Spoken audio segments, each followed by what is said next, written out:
सर्पदंश झाल्यास करा ही गोष्ट, तुमचा जीव वाचेल. पावसाळ्यात सर्पदंशाचे प्रमाण वाढतं, त्यामुळे जर तुम्हाला साप चावला तर तुम्ही काय करायला पाहिजे ज्यामुळे तुमचा जीव वाचेल, लगेच पहा. ही माहिती लाखो लोकांचा जीव वाचवू शकते. त्यामुळे तुम्ही तर हा व्हिडिओ पूर्ण पहाच, पण जास्तीत जास्त लोकांना शेअर देखील करा.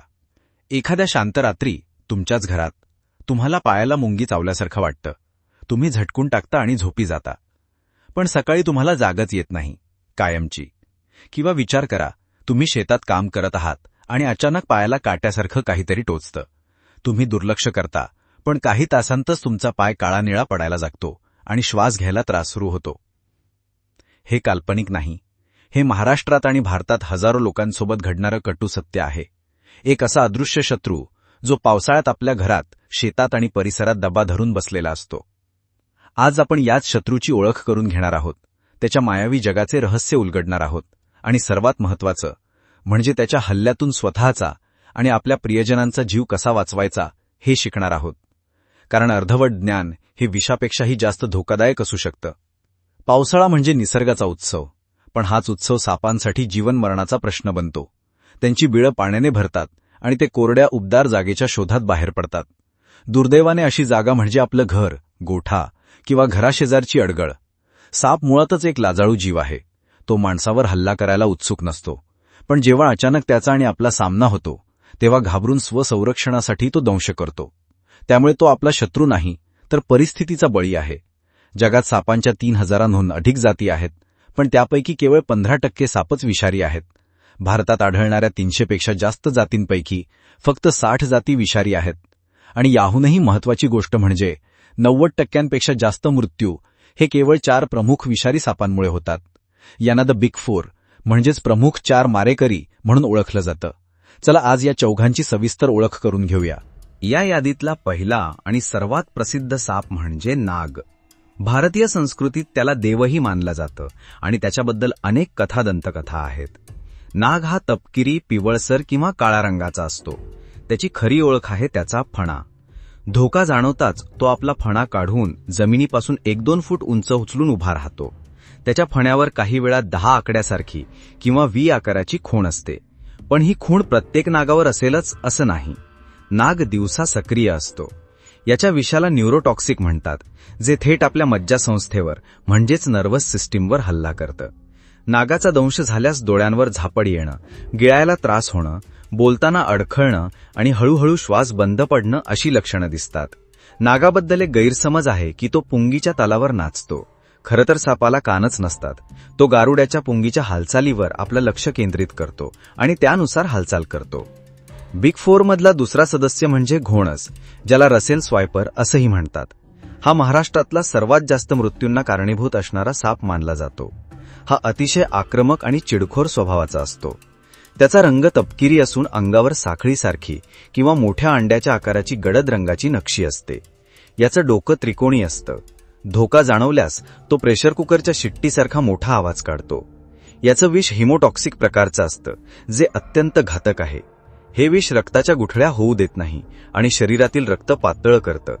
यामुळे दंश झालेल्या जागेवरून, हिरड्यांमधून, नाकातून आणि अंतर्गत अवयवांमधूनही रक्तस्राव सुरू होतो. दंश झालेला भाग प्रचंड सुजतो आणि असह्य वेदना होतात. वेळेवर उपचार न मिळाल्यास किडनी निकामी होऊन मृत्यू ओढवतो. तिसरा साप आहे फुरसे. हा बिग 4 मधला सर्वात लहान सदस्य आहे, पण विषाच्या बाबतीत तो कुणापेक्षा कमी नाही. तो दिसायला घोणससारखाच असतो, पण आकाराने खूप लहान, साधारण 1 ते 1.5 फूट लांबीचा असतो. त्याचा रंग फिक्कट तपकिरी किंवा वाळूसारखा असल्यामुळे तो जमिनीत किंवा पालापाचोळ्यात सहज लपून बसतो. याच्या अंगावर बाणाच्या टोकासारखी पांढरट नक्षी असते. याची सर्वात मोठी ओळख म्हणजे याचा आवाज. धोका जाणवल्यास तो आपल्या अंगावरील खवले एकमेकांवर घासून फर्रर्र असा करवतीसारखा आवाज काढतो. याचं विष सुद्धा हिमोटॉक्सिक प्रकारचं असतं आणि घोणसप्रमाणेच शरीरात रक्तस्राव घडवून आणतं.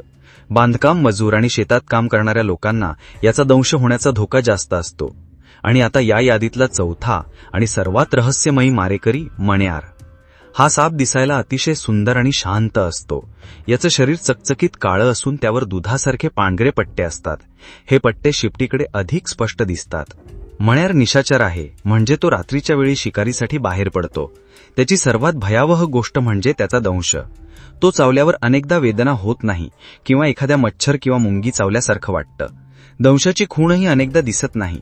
त्यामुळे झोपेत मण्यार चावल्यास माणसाला कळतही नाही आणि झोपेतच त्याचा मृत्यू होतो. याचं विष नागाच्या विषापेक्षाही अनेक पटीने जास्त प्रभावी न्यूरोटॉक्सिक असतं.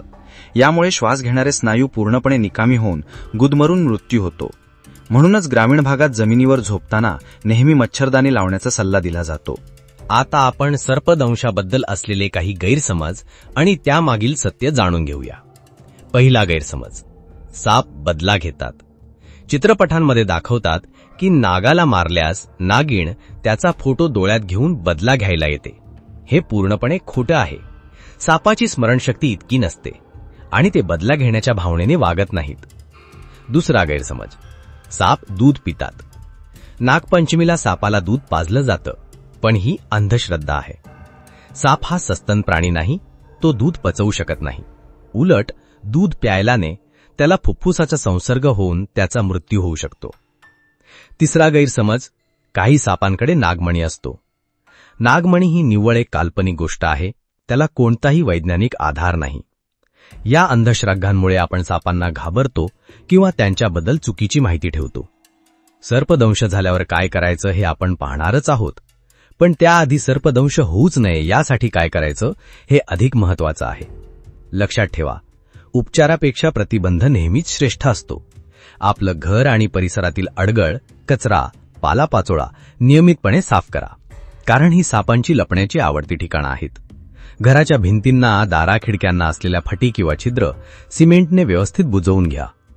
जळणाची लाकडं किंवा सरपण घरापासून दूर आणि उंचावर ठेवा. रात्री घराबाहेर पडताना, विशेषतः शौचालयाला जाताना, हातात टॉर्च किंवा मोबाईलची लाईट अवश्य ठेवा. अंधारात जमिनीवर ठेवलेली कोणतीही वस्तू उचलताना किंवा पाऊल टाकताना सावधगिरी बाळगा. शेतात काम करताना पायात गंबूट वापरा. ते केवळ पाण्यापासूनच नाही तर सर्पदंशापासूनही तुमचं संरक्षण करतात. एवढी सगळी काळजी घेऊनही दुर्दैवाने सर्पदंश झालाच तर पुढची 10 मिनिटं तुमच्यासाठी जीवनदायी ठरू शकतात. इथेच बहुसंख्य लोक चुका करतात आणि रुग्णाचा जीव धोक्यात घालतात. सगळ्यात आधी एक गोष्ट लक्षात ठेवा, भारतात होणारे 80% सर्पदंश हे बिनविषारी सापांचे असतात. त्यामुळे साप चावला म्हणजे मृत्यू निश्चित असं अजिबात समजू नका. पण तो विषारी आहे की बिनविषारी हे ठरवण्यात वेळ घालवू नका. प्रत्येक सर्पदंशाला विषारी म्हणूनच हाताळा. दंश झाल्यावर काय करायचे याची पंचसूत्री लक्षात ठेवा. 1. शांत रहा. रुग्णाला धीर द्या. त्याला घाबरू देऊ नका. तुम्ही जितके शांत राहाल तितका रुग्णाचा रक्तदाब नियंत्रणात राहील आणि विष शरीरात हळू पसरेल. 2. हालचाल थांबवा. रुग्णाला अजिबात चालू देऊ नका. त्याला एका जागी झोपवा किंवा बसवा. दंश झालेला हात किंवा पाय हृदयाच्या पातळीपेक्षा खाली राहील याची काळजी घ्या. 3. जखम स्वच्छ करा. दंश झालेली जागा वाहत्या पाण्याने किंवा साबणाने हलक्या हाताने स्वच्छ करा. जखमीला चोळू नका. 4. अडथळे दूर करा. दंश झालेल्या भागावरील अंगठी, बांगड्या, घड्याळ किंवा घट्ट कपडे तात्काळ काढून टाका, कारण काही वेळातच तिथे सूज यायला सुरुवात होते. 5. तात्काळ दवाखान्यात न्या. हे सर्वात महत्वाचं आहे. रुग्णाला लवकरात लवकर अशा दवाखान्यात घेऊन जा जिथे सर्पदंशावरील प्रतिविष म्हणजेच अँटीवेनम उपलब्ध आहे. सहसा सर्व सरकारी आणि जिल्हा रुग्णालयांमध्ये ते मोफत उपलब्ध असते. आता सर्वात महत्वाची माहिती, सर्पदंश झाल्यावर काय अजिबात करू नये. या चुका जीव घेण्या ठरू शकतात. पहिली चूक, जखम कापणे किंवा ब्लेडने चिरणे. असं केल्याने विष बाहेर येत नाही, उलट संसर्ग होण्याचा आणि जास्त रक्तस्राव होण्याचा धोका वाढतो. दुसरी चूक, तोंडाने विष चोखून काढणे. हे केवळ चित्रपटातच होतं. प्रत्यक्षात असं केल्याने विष काढणाऱ्या व्यक्तीच्या जीवालाही धोका निर्माण होतो. तिसरी चूक, दंश झालेल्या जागेवर घट्ट दोरी किंवा कापड बांधणे. पूर्वी असं करायला सांगितलं जायचं, पण आता ते चुकीचं मानलं जातं. घट्ट बांधल्याने रक्ताभिसरण थांबतं आणि तो अवयव कायमचा निकामी होऊ शकतो. चौथी चूक, जखमेवर कोणतीही वनस्पती, पाला, माती, बर्फ किंवा भस्म लावणे. याने काहीही फायदा होत नाही, उलट जखमेत संसर्ग होतो. पाचवी आणि सर्वात मोठी चूक, रुग्णाला मांत्रिकाकडे किंवा भोंडूबाबांकडे नेणे. सर्पदंशावर जगात फक्त एकच इलाज आहे आणि तो म्हणजे अँटीवेनम. मांत्रिकाकडे जाऊन तुम्ही रुग्णाचा जीव वाचवण्याचा गोल्डन आवर म्हणजेच सुवर्ण तास वाया घालवता. हॉस्पिटलमध्ये पोचल्यावर डॉक्टरांना सापाचं वर्णन सांगा. त्याचा रंग, अंगावरील नक्षी किंवा आकार आठवत असेल तर सांगा. शक्य असल्यास सुरक्षित अंतरावरून काढलेला फोटो दाखवा. यामुळे डॉक्टरांना योग्य उपचार सुरू करण्यास मदत होते. अँटीव्हेनम दिल्यानंतरही रुग्ण काही काळ डॉक्टरांच्या निरीक्षणाखाली असतो, कारण विषाचा परिणाम आणि अँटीव्हेनमची रिॲक्शन यावर लक्ष ठेवावं लागतं. शेवटी एकच सांगतो, साप हा निसर्गाच्या साखळीतील एक अत्यंत महत्त्वाचा घटक आहे. तो शेतातील उंदीर आणि इतर प्राण्यांना खाऊन पिकांचं रक्षण करतो, म्हणजेच तो शेतकऱ्याचा मित्र आहे. आपण त्याच्या घरात अतिक्रमण केलं आहे, त्याने आपल्या घरात नाही. त्यामुळे त्याला मारू नका. तुमच्या घरात किंवा परिसरात साप दिसल्यास त्याला मारण्याचा प्रयत्न न करता तात्काळ तुमच्या भागातील सर्पमित्राला संपर्क साधा.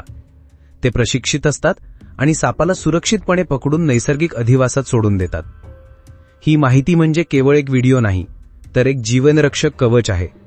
पावसाळ्याच्या या दिवसात सतर्क रहा, दिलेली काळजी घ्या आणि सर्पदंशाबद्दलची ही शास्त्रीय माहिती जास्तीत जास्त लोकांपर्यंत पोहोचवा. तुमचा एक शेअर एखाद्याचा प्राण वाचवू शकतो. धन्यवाद. सुरक्षित रहा, सतर्क रहा.